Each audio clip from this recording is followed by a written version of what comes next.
ಹೂವ 38.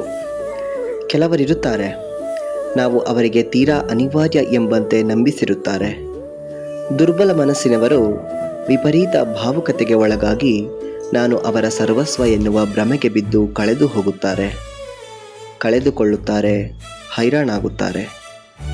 ಅತ್ತಲಿನವರು ತುಂಬ ಬುದ್ಧಿವಂತರಿರುತ್ತಾರೆ. ಇವರನ್ನು ಕೇವಲ ಆಪ್ಷನ್ ಆಗಿಟ್ಟುಕೊಂಡು ಸುಳ್ಳೇ ನಟಿಸುತ್ತಾರೆ. ಅಫ್ಕೋರ್ಸ್, ಪ್ರೀತಿ, ನಂಬುಗೆ, ಯಾರಿಗೋ ನಾವು ಬೇಕಾಗುವ ಅನಿವಾರ್ಯ ಎಲ್ಲವೂ ಮುಖ್ಯವೇ. ಹಾಗಂತ ನಮ್ಮ ಹಸಿ ಭಾವನೆಗಳನ್ನು ಅವರವರ ಬಳಕೆಗೆ ಬಿಟ್ಟುಕೊಡುವುದಿದೆಯಲ್ಲ, ಅದು ತಪ್ಪು. ಸ್ನೇಹಿತರೆ, ಯೂಸ್ ಆ್ಯಂಡ್ ಥ್ರೋ ಮಾಡುವವರ, ನೀನು ನನ್ನ ಪ್ರಿಯಾರಿಟಿ ಎನ್ನುವವರ ಬಗ್ಗೆ ಚೂರು ನಿಗಾ ಇರಲಿ. ವಿನಾಕಾರಣ ನೋವು ಹೊರಲಿಕ್ಕೆ ಸಿದ್ಧರಾಗುವ ಮೂರ್ಖತನ ನಮಗೆ ಬೇಡ ಅಲ್ವಾ? ನಮಸ್ಕಾರ.